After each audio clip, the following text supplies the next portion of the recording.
विडंबना है कि 5600 वर्ष पूर्व कहे जाने वाला ज्ञान, यानी चारों वेदों वाला ज्ञान, जो गीता ज्ञान दाता ने सबसे पहले सूर्यदेव को दिया, फिर वही ज्ञान स्वयंभू मनु को मिला, फिर वही ज्ञान इक्ष्वाकु को मिला, फिर इक्ष्वाकु वंशी राज ऋषि नाभिराज को मिला, फिर लुप्त हो गया।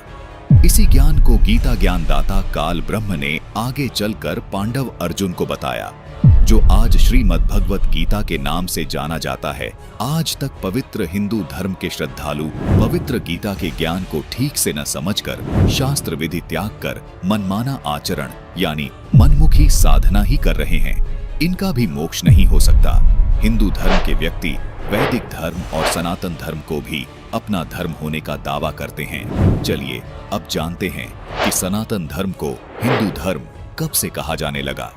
आइए जानते हैं कि हिंदू धर्म कैसे प्रारंभ हुआ तथा मूर्ति पूजा कैसे शुरू हुई। बौद्ध धर्म का बहुत शीघ्रता से प्रसार हो रहा था और उनके जो संत थे वो जगह जगह जाकर के धर्म परिवर्तन यानी अपना मार्ग प्रदर्शन कर रहे थे। भोली आत्मा ग्रहण कर रही थी। उस समय शंकराचार्य जी का जन्म यानी आना हमारे लिए वरदान सिद्ध हुआ। लेकिन बात वही रही, आसमान से गिरे और खजूर पर अटक गए। मालिक ने दया करी इसके ऊपर कि भगवान शंकर की पूजा करो, भगवान विष्णु की पूजा करो, मंदिर बनवा दो। वो भगवान शिव की, भगवान विष्णु की, भगवान कृष्ण की, श्री राम की ये पूजा शुरू करवा दी। तो इस प्रकार आदि शंकराचार्य जी ने मंदिरों की स्थापना, मूर्ति पूजा तथा देवी देवताओं की भक्ति पर समाज को दृढ़ करके हिंदू धर्म की स्थापना की। ईसा जी से 508 वर्ष पूर्व आदि शंकराचार्य जी का जन्म हुआ। उस समय कलयुग 3000 वर्ष बीत चुका था, यानी वर्तमान से 2032 वर्ष पूर्व आदि शंकराचार्य जी का जन्म हुआ। इसका प्रमाण आदि शंकराचार्य की जीवनी पुस्तक में लिखा है कि आदि शंकराचार्य जी का जन्म ईसा जी से 508 वर्ष पहले हुआ था। फिर पुस्तक हिमालय तीर्थ में भविष्यवाणी की है, जो आदि शंकराचार्य जी के जन्म से पहले की है। कहा है कि आदि शंकराचार्य जी का जन्म कलयुग के 3000 वर्ष बीत जाने के बाद होगा। आदि शंकराचार्य जी ने मंदिरों की स्थापना तथा देवी देवताओं की भक्ति को दृढ़ किया। भारतवर्ष के चारों कोनों में एक एक मठ मंदिर बनवा दिए। फिर बद्रीनाथ, केदारनाथ, पशुपतिनाथ आदि आदि अनेकों मंदिर बनते चले गए। जैसा कि वर्तमान में हम हिंदू समाज में देख सकते हैं, मूर्ति पूजा का विशेष प्रावधान भी आदि शंकराचार्य जी ने दृढ़ किया। आदि शंकराचार्य जी विशेष रूप से तमगुण भगवान शिव शंकर जी को इष्ट तथा पार्वती जी को देवी रूप में पूजते थे। जीव ही ब्रह्म यानी परमात्मा है, ये सिद्धांत भी इन्होंने ही दृढ़ किया। अहम ब्रह्मास्मि का नारा भी इन्होंने ही दिया। ऐसे ही 3 और उपनिषदों से वाक्य लिए जिनका अर्थ भी यही है। आज मंदिरों में मूर्ति स्थापना करके उनमें प्राण प्रतिष्ठा करके पूजा करवाना, हरे कृष्णा हरे राम ओम नमः शिवाय, ओम नमो भगवते वासुदेवाय नमः, राधे राधे आदि नाम जाप करवाना हिंदू धर्म के इन तथा कथित धर्म गुरुओं की देन है, जो शास्त्र विधि को त्याग कर मनमाना आचरण है। इस साधना से मोक्ष नहीं हो सकता। हिंदू धर्म में तथा वैदिक धर्म में जो सनातन का ही बिगड़ा रूप है, उसमें पितृ पूजा, श्राद्ध करना, पिंड भरना, 13वीं वर्षीय आदि कर्मकांड करना आम हो गया था, जिसे वर्तमान के हिंदू भी कर रहे हैं, यानी उसी मनमानी परंपरा को ढो रहे हैं। तो दर्शकों, ये थी सनातनी पूजा के पतन की कहानी संत रामपाल जी महाराज की जुबानी। क्योंकि गीता अध्याय 4 श्लोक 1 और 2 के अनुसार कलयुग के 1 लाख वर्ष बीत जाने से लेकर आज तक जो भी साधना हिंदू समाज व सनातन धर्म में चली आ रही थी, वो साधना शास्त्र विरुद्ध व मनमाना आचरण होने से गलत थी। क्योंकि जो भी साधना हिंदू समाज व सनातन धर्म के लोग करते आ रहे हैं, वो गीता जी के अनुसार गलत है, जिसको गीता अध्याय 16 श्लोक 23 में शास्त्र विधि को त्याग कर मनमाना आचरण कहा गया है। इसलिए संत रामपाल जी महाराज ने बताया कि ये सनातनी पूजा के पतन की कहानी है। जो प्रमाण हमें रामचरितमानस में देखने को मिले, वो सूक्ष्म वेद में विस्तार से देखने को मिलते हैं। रामचरितमानस ने यह तो स्पष्ट कर दिया कि पूर्ण परमात्मा श्री कृष्ण उर्फ विष्णु जी नहीं है, लेकिन ये हमारे नकली धर्मगुरु कि क्यों पूरे हिंदू समाज को बरगला रहे हैं, क्यों ब्रह्मा विष्णु महेश को पूर्ण परमात्मा बताते हैं। हिंदू धर्म के इस पवित्र शास्त्र ने यह तो प्रमाणित करके बता दिया कि ब्रह्मा विष्णु महेश पूर्ण परमात्मा नहीं है। ब्रह्मा विष्णु महेश तो खुद किसी अन्य पूर्ण परमात्मा की भक्ति करते हैं। काल यानी ब्रह्म इनका पिता है, यानी काल ब्रह्म ब्रह्मा विष्णु महेश का पिता है और इनकी माता का नाम है देवी दुर्गा। दर्शकों, आगे इसी एपिसोड में सभी प्रमाणित शास्त्रों से भी आपको प्रमाणित करके बताया जाएगा कि संत रामपाल जी महाराज जी ने जो प्रमाण रामचरितमानस से दिखाया वो श्रीमद् भगवत गीता में, वेदों में और श्री देवी पुराण में भी देखने को मिलता है। दर्शकों, सोचने की बात है कि हम इन देवी देवताओं की भक्ति करके कैसे मोक्ष प्राप्त कर सकते हैं, क्योंकि ये सभी देवी देवता तो खुद मोक्ष प्राप्त करने के लिए पूर्ण परमात्मा अर्थात सच्चिदानंद घन ब्रह्म की भक्ति करते हैं। ये हैरानी की बात है कि अपने आप को सनातन धर्म के ठेकेदार बताने वाले ये तथाकथित धर्मगुरु इन्हीं देव देवताओं को सर का करता धरता सर्व सृष्टि रचनहार पूर्ण परमात्मा अखिल ब्रह्मांड का स्वामी बता रहे हैं, जबकि हमारे शास्त्र प्रमाणित कर रहे हैं कि ये तीनों देवता तो खुद सच्चिदानंद घन ब्रह्म के अंश हैं। आइए आपको दिखाते हैं कि इन तथाकथित धर्मगुरुओं ने क्या कहा।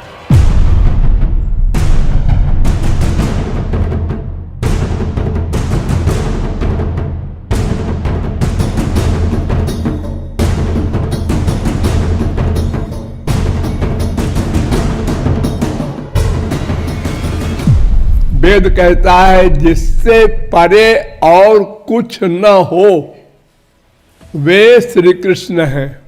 कि श्री कृष्ण जो हैं वो परब्रह्म परमात्मा के अवतार हैं। हमारे इष्ट अखिल कोटि ब्रह्मांड नायक जगत गुरु भगवान श्री कृष्ण हैं। हरे राम रामा राम हरे हरे, हरे कृष्णा कृष्णा कृष्णा हरे हरे। एक माला एवरीडे इस मंत्र की करनी चाहिए। ओम नमो भगवते वासुदेवाय। राम जपो या कृष्ण जपो या हरि जपो या राधा जपो, और जैसी शरीर की परिस्थिति हो सहो, रात दिन इसमें लगिए, श्वास खाली न जाए, भगवत प्राप्ति निश्चित हो जाएगी। विष्णु जी अर्थात नारायण भगवान है। हाँ, भगवान नारायण का ही अवतार श्री कृष्ण है। इष्ट देव तो भगवान श्री कृष्ण है। भगवान नारायण ही राम है और भगवान नारायण ही कृष्ण है। हरे राम राम राम हरे हरे, हरे कृष्णा कृष्णा कृष्णा दोनों का नाम है। ये मूल मंत्र ये है, वेद मंत्र है ये। राधे राधे गुरुजी जी। मैं आज पहली बार आपकी भागवत सुन रहा हूँ और पहली बार में ही आपसे बात हो गई, मतलब बड़ा सौभाग्यशाली हूँ मैं। तो आज पहली बार कथा सुनी आप? हाँ, मतलब ऐसे आमने सामने पहली बार टीवी पे सुनी है। आज अभी मेरी शादी हुई है, तो अब मैं चाह रहा हूँ कि मैं थोड़ा सा मतलब धार्मिक प्रवृत्ति में बढ़ूँ और भगवान को मानूँ। इस चीज़ का मैं तो बड़ा कंफ्यूज हूँ। मैं अभी तक भगवान को नहीं मानते? नहीं, मानता था, लेकिन मैं इस चीज़ में कंफ्यूज हूँ कि हम लोग साईं बाबा मानते थे, मैं और मेरी पत्नी, और हमारी उन्हीं के आशीर्वाद से शादी भी हुई है। तो अभी मेरा मानना ये है कि प्रदीप महाराज जी बोलते हैं कि भोले बाबा को मनाओ, बागेश्वर धाम जी बोलते हैं हनुमान जी को मनाओ, और अब मैं आज आपके पास आ गया हूँ तो मैं तो और कंफ्यूज हो गया। आज क्या कन्फ्यूजन है बताओ? तो अब मैं मनाऊँ किनको, कि कृष्ण भगवान को मनाऊँ या भोले बाबा को मनाऊँ या दादाजी को मनाऊँ? इंद्र कौन है? देवता। इंद्र देवता है बेटा, इंद्र भगवान नहीं। भगवान अलग हैं और देवता, हाँ समझो, भगवान की तुलना आप लोग जब कह देते हैं ना ये भगवान वो भगवान, ये हम सनातनियों को इतना तो ज्ञान रखना चाहिए कि भगवान किसे कहें। सबको भगवान कहना भी अपराध है। सबको महापुरुष कहिए, सबको प्रणाम कीजिए, आदर सबका। पत्नी सबकी सेवा करती है, सास ससुर जेठ जेठानी ननंद भौजाई सबकी थाली धुलना, सबके कपड़े धुलना, पर समर्पण सब में नहीं करती, समर्पण केवल अपने पति में करती है। सबकी सेवा करो, सबका सम्मान करो, पर समर्पण अपने इष्ट में करो, भगवान श्रीमन नारायण या जो आपके, यदि आपके इष्ट शंकर जी हैं तो शंकर जी में समर्पण करो, राम जी हैं तो राम जी में करो, कृष्ण जी हैं तो कृष्ण जी में करो, हनुमान जी आपके इष्ट हैं तो हनुमान जी में करो, क्योंकि हनुमान जी के हृदय में सीताराम बैठे ही हैं, कोई दिक्कत नहीं। पर समर्पण खुश रहिए। दर्शकों, मार्कंडेय पुराण में पृष्ठ 123 पर लिखा है कि ब्रह्म की 3 प्रधान शक्तियां हैं, रजगुण ब्रह्मा, सतगुण विष्णु और तमगुण शिव। ये ही तीनों देवता हैं, ये ही 3 गुण हैं। दर्शकों इससे सिद्ध हो जाता है कि श्री ब्रह्मा जी, श्री विष्णु जी तथा श्री शिव जी भी देवता ही हैं। अब आपको श्री अनिरुद्धाचार्य जी की ये वीडियो एक बार फिर देखनी चाहिए, जिसमें वो खुद स्वीकार कर रहे हैं कि हमें देवताओं की पूजा नहीं करनी चाहिए। इंद्र आदि भी सब देवता हैं, केवल भगवान की पूजा करनी चाहिए। भगवान सिर्फ एक ही होता है। देखिए ये वीडियो। इंद्र कौन है? देवता। इंद्र देवता है बेटा, इंद्र भगवान नहीं। भगवान अलग हैं और देवता। तो दर्शकों, देखा आपने, एक तरफ तो अनिरुद्धाचार्य जी कह रहे हैं कि देवताओं को भगवान कहना भी अपराध है, और फिर स्वयं अज्ञानतावश विष्णु जी को भगवान बता रहे हैं।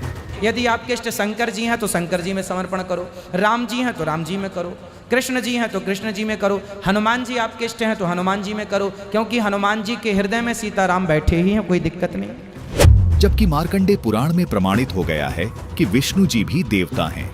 दर्शकों, ये भी इनके अज्ञान की इंतहा ही है जो कहते हैं कि हनुमान जी की पूजा करो क्योंकि हनुमान के अंदर राम सीता बैठे हैं। राम, सीता और हनुमान आदि देवताओं को भगवान मानकर पूजा करने वाले बद्रीनाथ से आए एक वृद्ध महात्मा की दुर्दशा भी आपको दिखाते हैं। आइए अब आपको दिखाते हैं कि 87 वर्ष का एक वृद्ध श्रद्धालु प्रेमानंद जी महाराज के पास आया और प्रेमानंद जी महाराज से अपने मनुष्य जीवन को सफल बनाने की गुहार लगाने लगा। इस पर प्रेमानंद जी महाराज ने उन्हें क्या कहा, देखिए। एक कुर्सी ले आओ महाराज जी के लिए। अरे नहीं, आसन डाले बद्रीनाथ से। अरे महाराज जी, आप बैठ जाओ आसन में, कुर्सी में, तो मुझे सुख मिलेगा। महाराज जी, आप यहाँ भी बैठने की योग्यता आपने दी प्रभु, मैं तो किसी योग्य ही नहीं। महाराज जी, यही तो योग्यता है, यही योग्यता है महाराज। दया करिए कि बहुत भटक चुका हूँ, अभी तक कुछ आनंद नहीं है। आपकी प्रेरणा से बस नित्य लगा हुआ हूँ। आप तो भगवत स्वरूप है महाराज जी। हाँ, भगवत स्वरूप। कृपा करिए प्रभु, कुछ कृपा करिए महाराज जी।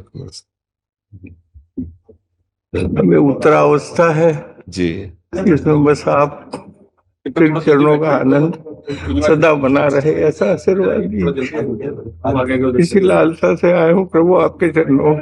बहुत अशांत हूँ प्रभु, और 87 साल की उम्र हो रही है। आपकी मर्जी से जी रहा हूँ, माँ राधा रानी की कृपा से, पर बस इस अशांति ने मुझे बहुत खा गया। मैं नहीं चाहता, केवल जाप नाम जब तो केवल आपकी प्रेरणा से शुरू से हुआ है। सालों से आपकी कैसेट जब से सुनता हूँ, सत्संग रोज सवेरे शाम। हाँ महाराज जी, अधूरा जीवन तो फिर अशांत रहता है। बहुत अशांत हूँ, इसी से अशांत हूँ प्रभु। बस इस पे आप कृपा कीजिए, आखिरी स्रोत है आपका। अब तो आप जब बुलाओगे जब फिर हाजिर हूँ। नहीं, आप हमारी बात मान लो, केवल आप बात मान लो महाराज जी। अब कुछ नहीं, देखो हम जिस बात के आशिक हैं वो हम कैसे अपनी बात रखे। बस हम इतना कहते, जो आपको नाम प्रिय है। आपको कौन सा नाम प्रिय है? मुझे माँ सीता जी और प्रभु राम जी, हनुमान जी महाराज, वो एक ही है। एक पकड़ो, इन्हीं में एक पकड़ लो। राम राम राम वही जाप करता हूँ। हनुमान जी महाराज की विशेष वो लालसा रहती है। वो उस जो आप कर रहे हो ना, राम राम, वो उसी से संतुष्ट है, अलग से कुछ कहने। जी, बस हमारी बात मान लो। अगर नाम को पकड़ो तो राम राम राम राम राम राम, बस शुरू कर दो। हमारी बात मान लो, सब कुछ हो गया, सब कुछ हो गया। बस इसमें लग जाओ, राम राम राम राम राम स्वीकार करो, और रात दिन राम राम रटो। और कभी जब आपको अनुभव हो तब बताना कि ये गुरुवाणी थी या किसी व्यक्ति की वाणी थी। बस अब दया हो गई आपकी। बस आप ये समझ लीजिए, आप संशय मत कीजिएगा। बस संशय ही दुख दे रहा था मुझे। बस आज से खत्म कर दीजिएगा। हो गया, हो गया, आप मान लीजिए। बिल्कुल महादेव जी की विशेष कृपा से हम आपको बात कह रहे हैं, मान लीजिएगा। अब रात दिन इसमें लगिए, श्वास खाली न जाए, भगवत प्राप्ति निश्चित हो जाएगी। निश्चित श्वास खाली न जाए, अभी प्राण निकल जाएगा तो आप भगवत प्राप्त हो जाएंगे। अभी इसी नाम से, तारक मंत्र से भगवान शिव काशी में मोक्ष प्रदान करते हैं। शुरू हो जाओ, रात दिन इसी में शुरू हो जाओ। जब तक नींद ना आ जाए और मृत्यु ना आ जाए तब तक नहीं। छोड़ना नहीं। दर्शकों, जो वीडियो आपने अभी देखी, ये वीडियो बद्रीनाथ से आए 87 साल के वृद्ध श्रद्धालु और प्रेमानंद जी महाराज जी के बीच हुई बातचीत की थी। दर्शकों, विचार कीजिए कि जिस बद्रीनाथ धाम पर जाकर भक्त समाज मोक्ष और सुख की आशा लगाकर इन धामों की यात्रा करता है, उस धाम से आए इस वृद्ध श्रद्धालु के विचारों ने आपको झकझोर दिया होगा, क्योंकि इस महात्मा ने तो अपना पूरा जीवन बद्रीनाथ धाम पर व्यतीत किया और सीताराम का जाप किया, हनुमान चालीसा का पाठ किया। आज 87 साल का होने के बाद इनको ये एहसास हो रहा है कि मैंने अपना पूरा जीवन व्यर्थ कर दिया। वृद्ध श्रद्धालु श्री प्रेमानंद जी महाराज जी के पास भक्ति से कोई लाभ न मिलने के कारण, नाम जाप करते हुए भी मन अशांत रहने के कारण आए थे, अपना समाधान करवाने आए थे। लेकिन प्रेमानंद जी महाराज ने इन्हें भी वही जड़ी दे दी जो शास्त्र विधि को त्याग कर मनमाना आचरण थी।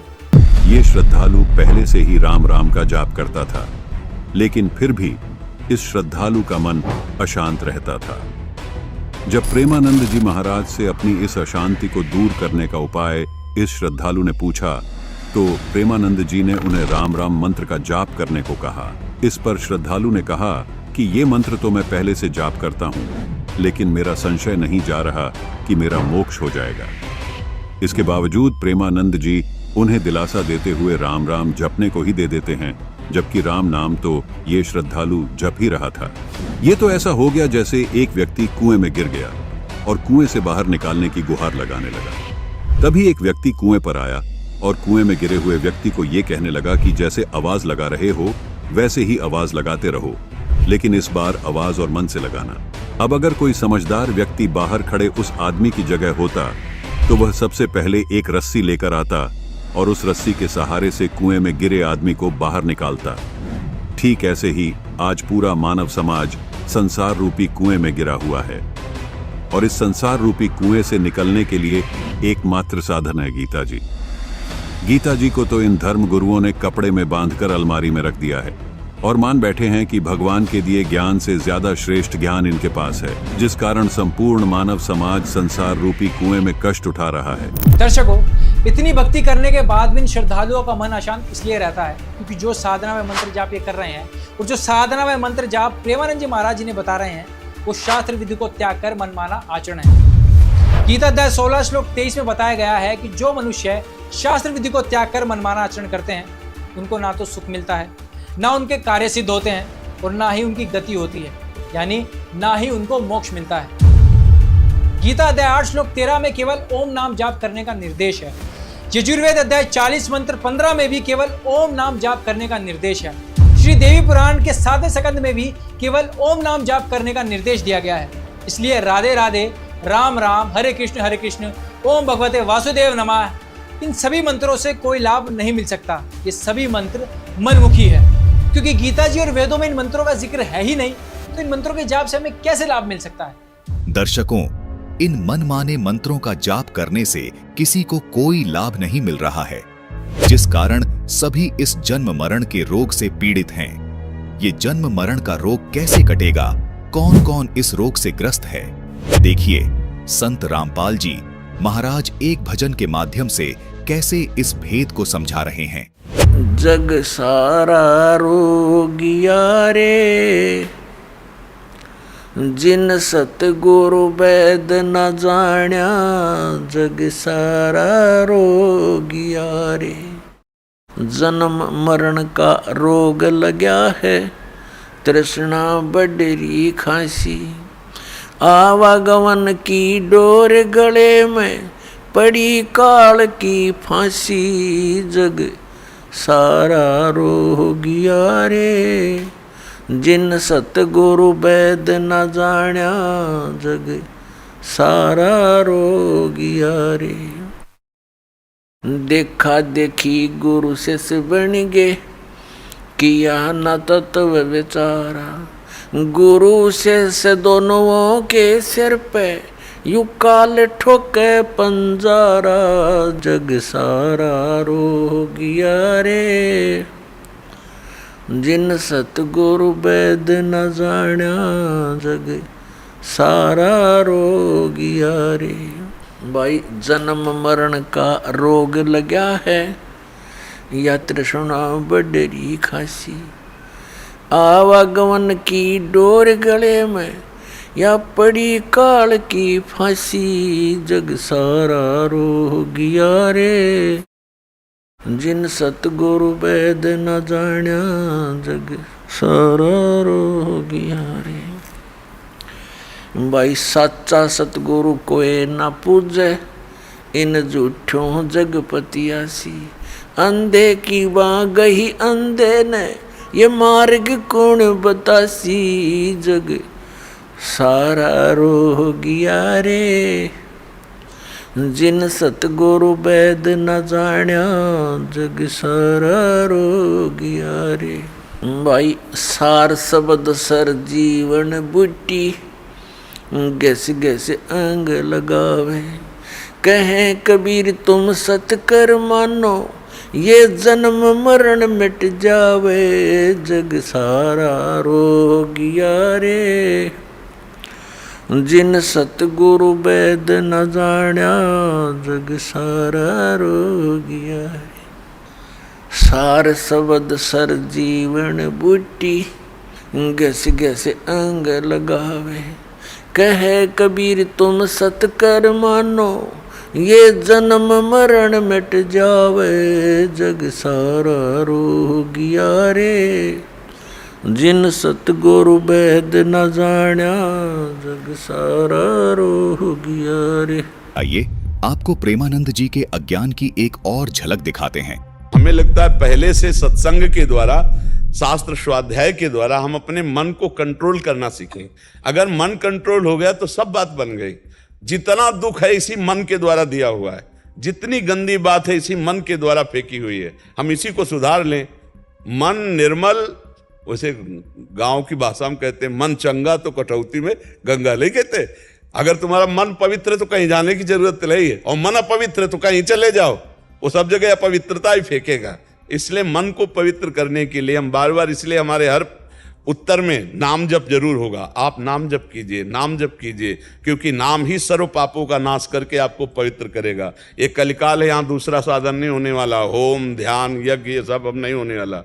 बहुत इस समय और किसी साधना से सिद्धि नहीं प्राप्त होगी। एकमात्र भगवान का नाम है, एकमात्र भगवान का नाम जप करो, सब मंगल हो जाएगा। दर्शकों, इस 1 मिनट की वीडियो में श्री प्रेमानंद जी ने कितनी भ्रमित करने वाली बातें कही है। कहा है कि शास्त्र स्वाध्याय द्वारा मन कंट्रोल होता है। फिर कहा है कि मन को पवित्र करने के लिए नाम जाप करो, क्योंकि नाम ही पापों का नाश करके आपको पवित्र करेगा। फिर कहा है कि कलिकाल में ओम का नाम जाप नहीं करना, यज्ञ नहीं करना, ध्यान भी नहीं करना। फिर कहा कि किसी साधना से सिद्धि प्राप्त नहीं होगी, एकमात्र भगवान का नाम है, उसी को आधार बनाओ। फिर एक चौपाई बोलते हुए कहते हैं कि एक नाम रघुनाथ यानी श्री राम का नाम जाप करो। रघुनाथ के नाम बिना भक्ति का कोई आधार नहीं है। फिर कहा है कि एकमात्र भगवान का नाम जाप करो, सब मंगल हो जाएगा। दर्शकों, श्री प्रेमानंद जी की इस वीडियो से स्पष्ट है कि बिना सिर पैर की बात अपने सत्संगों में कर रहे हैं। चौपाई बोली है कि ये कलिकाल मलायतन मन कर देख विचार, श्री रघुनाथ नाम में नाही नान आधार। कि रघुनाथ यानी श्री राम के नाम बिना अन्य कोई आधार नहीं है। फिर तुरंत ये भी कहते हैं कि एकमात्र भगवान का नाम जाप करो, मंगल हो जाएगा। यह भी कहा कि ओम नाम के जाप से, ध्यान से, यज्ञ से कुछ नहीं होने का। दर्शकों, इनसे पूछा जाए कि फिर राम का नाम कहाँ रह गया, जबकि प्रेमानंद जी स्वयं किसी राम के नाम का जाप नहीं करते, खुद राधा राधा जाप करते हैं, महिमा राम की बताते हैं। राधा राधा राधा राधा।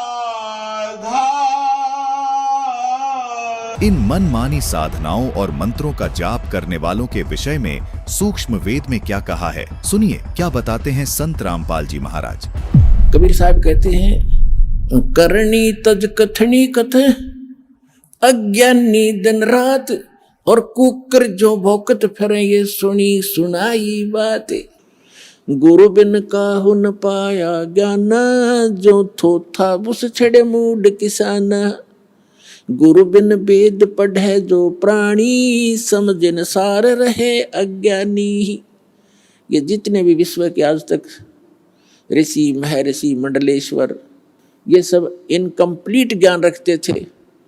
अपने आत्माओं एक मोटा सा उदाहरण है, आप कोई मोबाइल नंबर मिलाते हो टेलीफोन नंबर किसी से और उसमें एक अंक कम रह गया आपका, तो पता नहीं कहाँ मिलेगा जाके, आपका काम सरा नहीं। इसी प्रकार ये अध्यात्म मार्ग है, इसमें जरा भी इनकम्प्लीशन कहीं रह गई आपका सारा प्रयत्न व्यर्थ होगा। इसलिए पूर्ण संत, पूर्ण ज्ञान और पूर्ण भगवान और फिर शिष्य भी पूरा हो, तब जाकर के ये बात बनेगी, आपका कल्याण होगा। दर्शकों, इस एपिसोड में आपने देखा कि एक तरफ तो ऐसे धर्मगुरु हैं जो सरेआम हिंदू देवी देवताओं का मखौल बनाते हैं और हिंदू संत भी कहलाते हैं। स्पष्ट शब्दों में कहे तो देवी देवताओं को मानते ही नहीं हैं। और दूसरी तरफ ऐसे तथाकथित धर्मगुरुओं की जमात है जो देवी देवताओं को भगवान अर्थात पूर्ण परमात्मा बताने पर तुले हैं, यानी मनमानी साधनाएं बता कर सनातन धर्म का बेड़ा गर्क कर रहे हैं।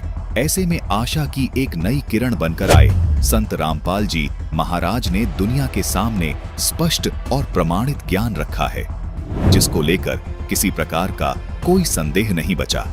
रामचरितमानस की चौपाइयों से लेकर गीता जी के श्लोकों ने, वेदों के मंत्रों से लेकर सूक्ष्म वेद की वाणियों ने संत रामपाल जी महाराज के ज्ञान का समर्थन किया है। आज संत रामपाल जी महाराज ने सब पवित्र सदग्रंथों से स्पष्ट कर दिया कि जो लोग ब्रह्मा विष्णु महेश को महज काल्पनिक या साधारण पुरुष कहते हैं वे गलत हैं, क्योंकि संत रामपाल जी महाराज ने ब्रह्मा विष्णु महेश की यथार्थ स्थिति से पूरी दुनिया को अवगत करवाते हुए स्पष्ट किया है कि ये तीनों देवता हमारे लिए परम आदरणीय हैं। इन देवताओं के माध्यम से हमें इस संसार में सब सुविधाएं प्राप्त हो रही हैं, लेकिन इन सुविधाओं को हम केवल एक पूर्ण परमात्मा की पूजा करके ही प्राप्त कर सकते हैं। ये सब भेद संत रामपाल जी महाराज ने इस एपिसोड में उजागर कर दिए। अब आपको हम आदि सनातनी पूजा से होने वाले लाभ की एक ऐसी झलक दिखाते हैं जिसे देखकर आप समझ जाएंगे कि आदि सनातनी भक्ति से ही ऐसे ऐसे लाभ प्राप्त हो सकते हैं। दर्शकों, संत रामपाल जी महाराज से प्राप्त आदि सनातनी भक्ति किस प्रकार आपको आध्यात्मिक और शारीरिक तौर पर सुख पहुंचाती है, इसकी एक वानगी आपके सामने है। हर साल आकाशीय बिजली सैकड़ों जिंदगियों को तबाह कर देती है। व्यक्ति को अस्पताल तक पहुंचने का मौका नहीं मिल पाता। मौत जब इतनी नजदीक से, जब आपके सांसों को खत्म होने का अल्टीमेटम देती है, तो सिवाय पूर्ण परमात्मा के कोई सहारा नहीं होता। लेकिन इस व्यक्ति ने मानो मौत को धत्ता बताते हुए ये साफ कर दिया कि आदि सनातनी पूजा मौत को भी टाल सकती है। देखिए, संत रामपाल जी महाराज से प्राप्त आदि सनातनी पूजाओं के परिणाम स्वरूप कैसे इस भक्त को मिला जीवन दान। नमस्कार दर्शकों, आज मैं आपको एक ऐसे चमत्कार से रूबरू करवाता हूँ जो आकाशीय बिजली से जिस शख्स की आज जान बची है, मैं उस शख्स से आपको रूबरू करवाता हूँ। बंगाल की राजधानी कोलकाता से 50 किलोमीटर दूर उदय नारायणपुर में जब परसों के दिन यहाँ पर बहुत ज़बरदस्त बारिश हुई थी, इन दुकानों के पास एक ऐसे भी यहाँ पर लोग खड़े थे जो धार्मिक पुस्तकों का प्रचार कर रहे थे। इन्हीं के पास यहाँ पर आकाश से एक बिजली गिरी और बिजली गिरने के बाद भी उनको किसी तरह की कोई क्षति नहीं हुई, उनकी कोई किसी तरह की हानि नहीं हुई। वो शख्स मेरे साथ मौजूद है। उस शख्स की जुबानी मैं आपको सुनवाऊंगा कि कैसे इस बिजली के कहर से और इस दुख से उनकी रक्षा हुई, कैसे वो बिजली के वज्रपात से बचे, उनकी मुख जुबानी मैं आज आपको सुनाऊंगा। इस चमत्कार से मैं आपको रूबरू करूंगा कि कैसे उन शख्स की यहाँ पर बिजली के झटके से, बिजली से उनकी रक्षा हुई। चश्मदीद गवाह है, वो मेरे साथ अभी जुड़ गए हैं। यहाँ के जो दुकानदार है उन्होंने भी ये घटना देखी कि कैसे बिजली गिरी थी, तो मैं उनसे भी बात कर लेता हूँ कि इस घटना के बारे में। नमस्कार सर, मुझे बताइए उस दिन क्या घटना घटी थी, आपने क्या देखा? उस दिन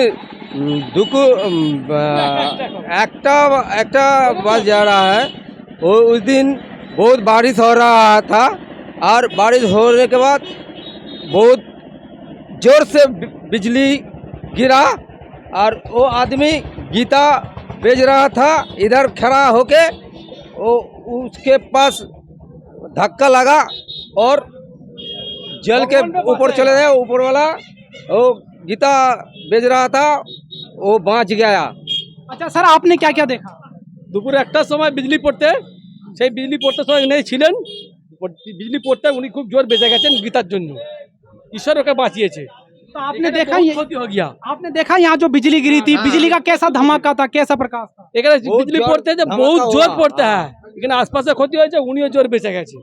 तो जैसा कि इन्होंने बताया कि यहाँ पर एक शख्स पर जो बिजली गिरी थी, इन्होंने उसको देखा था, बहुत तेज उसका प्रकाश था, बहुत तेज उसका धमाका था।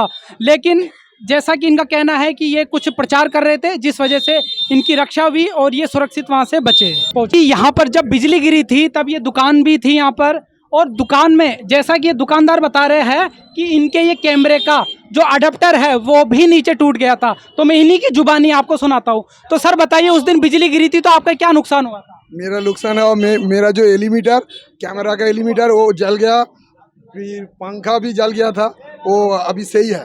तो सर वो बिजली का झटका कैसा था? बहुत झटका था। जिसका पास गीता था उसका हाथ में गिरा था, जिसका पास गीता था जिसका हाथ में, उसका हाथ में ही गिरा था वो बिजली। मेरा सामने से मैं देखा जो बिजली जब गिरा था। तो इनका कहना है कि जिसके हाथ में गीता थी वही शख्स बचा था, बाकी नुकसान भी काफ़ी यहाँ पर हुआ था। तो मेरे साथ ये भी शख्स है जिन्होंने भी अपनी आंखों से बिजली को गिरते हुए देखा। तो सर आप बताइए, आपने जो आंखों देखा वो आप जुबानी बताएं। मैंने आंखों देखा, ये मेरे साथ में ही खड़ा हुआ था यहीं पे, ऊपर से बिजली आई और उसके शरीर को छूती हुई निकल के और तुरंत उठ के चली गई। इतना भयानक आवाज़ था कि आदमी डर जाए, रूह कांप जाए, इतना तेज आवाज़ था और बहुत डरावनी आवाज़ थी। आदमी आधे तो वैसे ही मर जाए, आवाज़ इतनी भयानक आवाज़ थी। कहते हैं कि बिजली जब गिरती है तो या तो इंसान की मौत हो जाती है या वो बहुत गंभीर रूप से घायल हो जाता है। तो न तो इनके साथ ऐसा कुछ नहीं है, क्या इनके कोई शरीर में घाव हुआ या ऐसा कुछ आपने देखा? ये तो संत रामपाल जी महाराज की दया है कि हम उनकी सेवा कर रहे थे, उनके शिष्य है, इसलिए जो है हमारे जीवन की रक्षा हुई है और बहुत तेज बिजली था। तो सर आप बताइए, आप ये पीड़ित पक्ष है जिस पे बिजली छूकर निकली थी, बिजली का झटका जिनको लगा था। तो सर आप बताइए पूरी घटना आपके साथ क्या हुआ था और आप यहाँ क्या खड़े थे, क्या कर रहे थे? सर देखिए, यहाँ पे बरसात हो रही थी, बरसात से बचने के लिए हम इस भाई साहब की दुकान पे यहाँ पे खड़े हो गए। यहाँ पे मेरा गुरु भाई एक खड़ा था, एक वहाँ पे 3 फुट पे खड़ा था और मैं यहाँ पे खड़ा था। एकदम आकाश से एक प्रकाश सा निकला और मेरे पे आके गिर गया। मेरे को एकदम ऐसे लगा कि जैसे मेरे पे एक वायर, करंट वाला वायर गिरा हो। तो एकदम मेरे को बहुत तगड़ा झटका लगा और झटका लगने से जब झटका लगता है एक बहुत भयंकर आवाज़ आई, जैसे हमारा कालजा फट जाएगा। अच्छा सर ये बताइए, जब आपको बिजली का झटका लगा था तो उस समय आपका कोई नुकसान हुआ था, कोई चोट लगी थी आपको, क्या हुआ था? मेरे सिर्फ सर इस कंधे पे आके बिजली गिरी, इस पे मान लो दर्द हुआ, बस मतलब एक दिन दर्द रहा। अब तो ठीक हूँ मैं, परमात्मा की कृपा से, संत रामपाल जी महाराज जी की कृपा से। संत रामपाल जी महाराज जी की कृपा से हम उन्हीं की पुस्तक का उनकी कृपा से प्रचार कर रहे थे। उन्हीं की कृपा से उन्होंने मेरा जीवन दान बचाया, संत रामपाल जी महाराज ने, नहीं तो आज मैं आपके सामने नहीं होता सर। यानी आपके गुरुदेव जी ने आपकी रक्षा करी है, नहीं तो जैसा कि हम देखते हैं कई रिपोर्ट्स में हमने पढ़ा है जिन पर बिजली गिरी है, चाहे जानवर हो चाहे इंसान हो, वो बिल्कुल ख़त्म ही हो जाता है, लेकिन आपकी यहाँ पर रक्षा हुई। आप किसको ये रक्षा का क्रेडिट और क्या मानते हो? मैं इस रक्षा का क्रेडिट मेरे गुरुदेव, पूज्य गुरुदेव संत रामपाल जी महाराज को दूंगा, क्योंकि मैं उन्हीं के बताए हुए मार्ग पे चल रहा हूँ। जब मेरे पे इतनी भयंकर बिजली गिरी तो मेरा तो शरीर ही राख हो जाना था। मैं उन्हीं की कृपा से बचा हूँ। संत रामपाल जी महाराज मेरे गुरुदेव हैं, जो उन्होंने मेरे पे कृपा करी, मेरे को बचाया। सर मैं बच्चों की कसम खा के बताता हूँ, मेरी जुबान में कीड़े पड़े, मैं झूठ नहीं बोल रहा। यहीं पे खड़ा था मैं, जब मेरे पे बिजली गिरी, इतना बड़ा झटका लगा, लेकिन मेरे शरीर में कोई भी ऐसा भी कुछ भी ऐसा नहीं हुआ कि मेरे शरीर कहीं से भी नहीं जला। ये भाई ने भी देखा है, दुकानदार ने भी, और भी यहाँ पे जो भाई साहब खड़े हैं इन्होंने भी देखा है। और जब ये भाई साहब बता रहे थे मेरे को कि तेरे पे बहुत बड़ा भयंकर बिजली का बिजली गिरी आकर, तो इन्होंने ये देखा, मैं तो आंखें चुंधे आ गई थी मेरी, तो एकदम बहुत भयंकर झटका लगा। इतनी तेज आवाज़ हो रही थी कि हमारा तो कालजा ही फाट जाएगा। तो आपके गुरुदेव जी ने आपकी रक्षा करी? बिल्कुल जी, हमारे गुरुदेव संत रामपाल जी महाराज जी ने हमारी रक्षा करी। सर आप कुछ कहना चाहोगे इनके बारे में? वो बात सही बोल रहा है, हमको देखा, आंखों से देखा, ऐसा हो रहा है। स्टाफ भी मेरे साथ मौजूद है, उनसे भी मैं उनकी बात जान लेता हूँ। तो सर आपने क्या देखा जब बिजली गिरी थी? जोर का बारिश हुआ, बड़ा बड़ा बूंद से, और बिजली चमकी और इनका हाथ पे लगी और इनका हाथ भी दुखा था। उनको कैसा झटका लगा? आप हमने ऐसा देखा जो इन पे लगी, इनका हाथ जला नहीं तो इनका हाथ दुखने लगा। ऐसा सर आप क्या कहना? हम देखा है बिजली चमकाता है, लोग मर जाता है, बिजली के झलसता नहीं है, हाथ में कोनो भी गोटा बॉडी में कोनो टूट नहीं जाए, मतलब किसी तरह का कोई नुकसान नहीं हुआ? नुकसान नहीं हुआ। सर आपने क्या देखा? सर हम साथ में ही थे, मैं 100 मीटर की दूरी पे था। परमात्मा की दया से बंदी छोड़ सतगुरु रामपाल जी महाराज की दया से प्रचार सेवा करने के लिए आए, तो 100 मीटर इतना धमाका हुआ, अचानक से मेरे को तो कलेजा हिल गया। मैंने कहा ये क्या हो गया, और बाद में पता पड़ा कि हमारी भगत भाई पर और ये घटना हो गई। तो मैं भी हैरान हो गया, पर परमात्मा की इतनी दया हुई बंदी छोड़ सतगुरु रामपाल जी महाराज की दया से कि हमारे भगत भाई पे नुकसान नहीं हुआ, कुछ भी नुकसान नहीं हुआ। हल्का सा झटका लगा, गुरुजी ने बचा लिया। तो सर क्या मैं इसको सहयोग मानूं या आपके गुरुदेव जी की कृपा मानूं? सर ये तो बंदी छोड़ सतगुरु रामपाल जी महाराज की दया और कृपा है, नहीं वरना बिजली से कौन बचता है। दर्शकों, आपने श्री रामचरितमानस से जो अद्भुत व पूर्ण मोक्षदायक ज्ञान सुना, जो एक रहस्य बना था, संत रामपाल जी महाराज ने आज पवित्र रामचरितमानस से प्रमाणित कर दिया कि 12 अक्षर मंत्र ओम नमो भगवते वासुदेवाय नहीं, बल्कि आदि सनातनी पूजा के प्रथम चरण में दिए जाने वाले ये 12 अक्षर मंत्र हैं। संत रामपाल जी महाराज ने प्रमाणित किया कि अनेकों ब्रह्मा विष्णु और शिव सच्चिदानंद घन ब्रह्म से उत्पन्न हुए हैं। संत रामपाल जी महाराज ने ये भी प्रमाणित किया कि ब्रह्मा विष्णु महेश के स्थूल शरीर का पिता काल ब्रह्म है। रामचरितमानस से ये भी प्रमाणित हुआ कि आदि शक्ति जगमुला अर्थात दुर्गा से पार्वती, लक्ष्मी और सावित्री उत्पन्न हुई हैं तथा देवी दुर्गा और काल पति पत्नी हैं। संत रामपाल जी महाराज ने ये भी प्रमाणित कर दिया कि सतयुग के आदि में मनु और सतरूपा आदि सनातनी भक्ति करते थे। साथ ही सनातनी पूजा के प्रारंभ से लेकर सनातनी पूजाओं के अंत की कहानी आज संत रामपाल जी महाराज ने इस एपिसोड में भक्त समाज के सामने उजागर कर दी है। संत रामपाल जी महाराज ने अपने सत्संगों में सूक्ष्म वेद का हवाला देकर समझाया है कि तुम कौन राम का जपते जापम ताते कटय ना तीनों तापम, अर्थात आप जिन भगवानों श्री राम, श्री कृष्ण, श्री शंकर जी का जाप करते हो और उन्हीं नामों से मोक्ष की आस करते हो, इससे कोई लाभ नहीं मिल सकता। ये 3 लोक के भगवान स्वयं अपने कर्मों के कष्ट को समाप्त नहीं कर पाए, इन्हें भी अपने कर्मों का फल भोगना ही पड़ा, तो आप उनके नाम का जाप करके कैसे कष्ट निवारण करवा सकते हो। श्री रामचंद्र जी के जीवन की घटनाएं जो रामायण में बताई हैं, उनसे श्री तुलसीदास जी ये सिद्ध करना चाहते हैं कि हमें उनसे ये शिक्षा प्राप्त करनी चाहिए कि श्री रामचंद्र जी स्वयं विष्णु जी थे। उन्होंने भी अपने जीवन में दुख पर दुख उठाए। जो स्वयं विष्णु यानी रामचंद्र जी थे, वे स्वयं अपने कल्याण के लिए सच्चिदानंद घन ब्रह्म परमेश्वर की भक्ति करते थे। आप भी उस सच्चिदानंद घन ब्रह्म की संपूर्ण भक्ति विधि तत्वदर्शी संत से लेकर अपना मोक्ष करवाएं। केवल रामायण की कथा सुनने मात्र से मानव जीवन का लक्ष्य पूर्ण नहीं होता। आपके साथ बहुत बड़ा धोखा हो रहा है। तुलसीदास जी द्वारा रचित रामचरितमानस में रामचंद्र जी की जीवनी से ये सिद्ध होता है कि भगवान श्री रामचंद्र जी विष्णु अवतार होते हुए भी उनका संपूर्ण जीवन कष्टमय रहा। सोचने वाली बात है, जब श्री रामचंद्र जी का जीवन ही कष्टमय रहा तो उनको पूर्ण परमात्मा मानकर उनकी भक्ति करने वाले श्रद्धालुओं का जीवन कैसे सुखमय हो सकता है। तुलसीदास जी द्वारा रामचरितमानस में ये भी स्पष्ट प्रमाणित हुआ कि जिस प्रकार भगवान राम उर्फ श्री विष्णु जी पूर्ण ब्रह्म अर्थात सच्चिदानंद ब्रह्म की भक्ति करते हैं, उनकी वंदना करते हैं, इसी प्रकार आप भी पूर्ण परमात्मा की भक्ति करें, तभी आपका जीवन सुखमय हो सकता है।